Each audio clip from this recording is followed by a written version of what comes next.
When you hear the rich and powerful talk about COVID-19 in the US, it tends to be arguing for unity. I know the country has grown weary of the fight. We need to remember, we're at war with the virus, not with one another, not with each other. The coronavirus has impacted everyone in the States. There's no arguing there. But the lives of a select few have changed in a very different way. These are the richest Americans.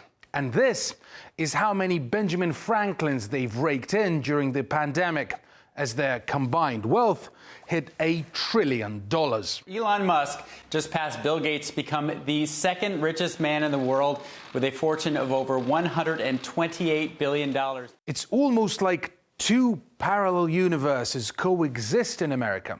Millions have slipped into poverty. More lost their jobs. Hundreds of thousands can't afford to feed themselves or their families, relying on the good grace of food banks, which are feeling the strain. Humbled by how much this pandemic is affecting the community and how great of a need there is.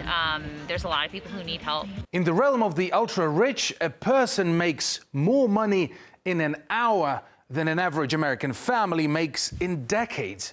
As if the mega businesses of the wealthiest have been vaccinated against the COVID-induced financial collapse, leaving all the hardship to the common people. The impact is terrible. I think it's for everybody, but everybody feels what happened to everybody. It's crazy. Everything is closed. We don't know what's going to happen in the future. We just have to be patient. I don't know what's going to happen. I have no idea, and nobody has any idea. For venues, we need big help. We are closed to protect the public good, and we need the public to come help us. We need government aid. It may look like the most fortunate are trying to help out. After all, the top 50 richest Americans have donated a total of $1 billion for coronavirus relief. It seems like a large sum, but only when you put it in perspective, it's a minuscule percentage of their wealth. While the upper class aren't eager to let go of their money, there's no problem when it comes to giving the less fortunate a chance to earn some. Wealthier New Yorkers, for instance, have apparently been offering $80 an hour to those willing to hold a place in the queue at COVID testing centers for them, in anticipation of safe travels ahead of Thanksgiving. Even before the pandemic, the gap between rich and poor was the largest in the Western world, and now it's only grown. The ruling class has used the pandemic to enrich itself and to impoverish millions of Americans. We have people now on the verge of being evicted.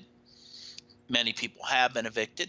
Many small businesses have gone under permanently, never to come back. And Congress, meanwhile, is doing nothing to prevent these things. It's shameful.